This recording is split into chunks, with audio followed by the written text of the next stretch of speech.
Hi, and welcome back to Chuck's Tuesday Tips. It's been a while. We've gone crazy. We got a TV deal and a outdoor hub deal and some movie thing and all kinds of crap kept me from. And plus, I had to mount like 50 heads in my spare time. So we're trying to get back on the tips. We say that every time. But anyhow, I was on the Taxidermy Gallery or some other site the other day, and they were talking about what to use for glue and how to fix skulls and whatnot. And I had to repair this hyena skull the other day, and it was really bad. And all the teeth were cracked and split really badly. You can see just a little bit of it in there. And you know what I ended up using? Just like they did 100 years ago. Good old Elmer's white glue. But the thing is, you have to have patience with the Elmer's glue and let it sit. Not like the crazy glue, but boy, it really locks on good if you do that. So like this thing had come off here like they do. So I'm just going to put this on and glue this in and just walk away and leave it. The best part I like about this Elmer's glue is these canines were really split on this thing. And you put it on there and it fills in the cracks really nicely. And I mean, they're still going to be cracked, but you don't notice them as bad. And it's just a neat little deal. And this thing's so solid. And this one actually put a metal rod in for extra support. This is a hyena jaw. And then I'm going to take some Sculpol and fill that in, and then probably have to paint it. And then another thing I'm working on right now, along the same lines, is oh God, what I do with it all? Antler repair. I'm doing a quick repair on this antler over here. A lot of your hunters will shoot them and shoot a deer with a busted antler from whatever, and they want you to add it back on. And I don't like to. Personally, I think you ought to leave it how you shot it, but this guy wanted me to fix this tine. This tine is kind of at an angle, so I'm going to leave it. I'm not going to cut it flush like you do sometimes, or straight. I'm going to leave this at an angle, so when I put this antler tip on, okay, thank God I remembered where it was. Excuse me, you know that guy in Colombo? Anyway, so I'm using a real antler tip. I cut it at an angle and kind of ground it to test fit. Put a little piece of wire in and actually glued it in with Elmer's glue because I wasn't in a hurry. Now what I'm going to do, can you see that all like that? I'm going to have to turn this at an angle so I can drill this hole. I'm going to drill a hole in here.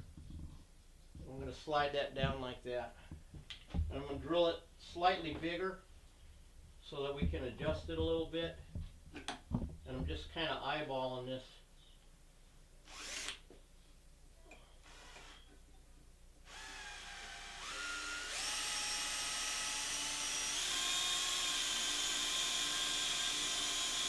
I started at an angle and bringing it up.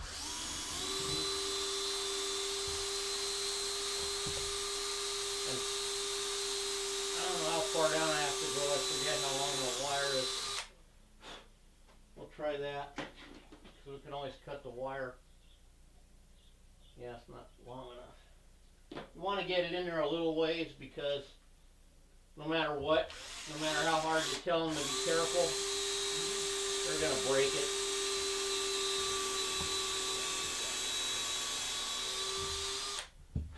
There we go. So we're just going to drop that in like so. And adjust it a little bit. What I call adjust the taste. And I'm just put a little glue on this. Now, what I'm going to do next. Now I got to deliver this deer tomorrow, so I got to get this thing done. I would wait till that's solid to set up. But I want to show you how I'm going to blend it. We use some epoxy sculpt. Everybody knows what that is, or whatever you like to use. Sculpt balls, magic, whatever type you like. I'm going to mix it up. And you know, you just blend it as usual. And with this at an angle, we're not going to notice the repair that bad because it's not going to be like a straight line across. So you know, you come in here and fill it. And the real fun part for me, or the magic, is my antler stain. I don't use that from Pronesium promagnetate, or I don't use like walnut stain, anything like that. Stain is too solid, too heavy. So we're gonna smooth this out. I'm gonna redo this after this. This is just for the camera, just so you know what I do.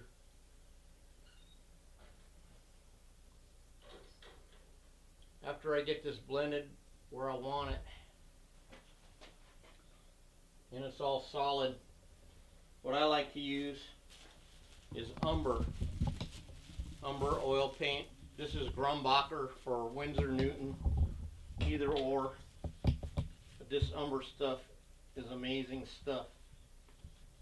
And you mix it with the turpentine. Here we go with the turpentine again. It's like my favorite. And I'm just doing this on top of this lid. But I'll mix it up in a jar. And this stuff you can put on as thin or as thick as you want. Oh wait, that's alcohol. Crap. Oh, okay. Hey Cody, do me a favor. There's some turpentine above that deer over there. Yep. I was in such a hurry I went and grabbed alcohol instead of turpentine. So this is the same turpentine I use in the martini tan. Just need a little bit for this demonstration. Mix it up into a stain.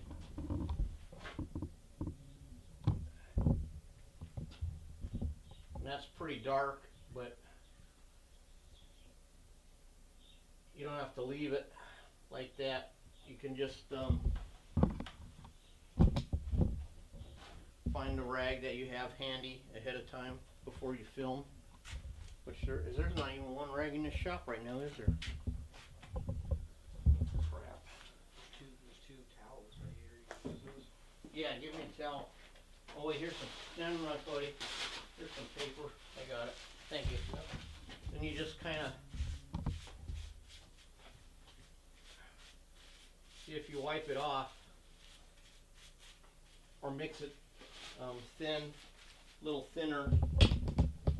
But anyway, it's kind of a build-up thing. You can put it on real light, like a whitetail, or you can put it on real heavy, because I'm going to just darken the whole. These got kind of washed out looking. So I'll actually take and I'm going to actually stain this whole set of horns. But you can already see this is not going to take the stain that great because it's really wet right now. But if you look at this color, you can tell how good it's going to match. And that's just a real simple stain, and I also use it for like dyeing. See how good that worked there? Dyeing teeth and stuff on your artificial teeth on your pigs and bears. You can take and make a real thin wash of this, and go ahead and make it look. Don't leave it like that plastic look. It just gives it a little more detail. So anyhow, that's my magic stain mix. I really love it. Real simple. Real easy.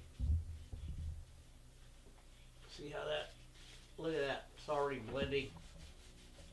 And the beauty is you could take, if you get too much on, you just take some thinner, the turpentine, and look, rub it off. But man, it's really, it's gonna bring these antlers back, looking good. That's just a quick way to do it, quick and dirty, like we roll around here. So thanks for tuning in to Chuck's Tuesday Tips. We'll see you next time.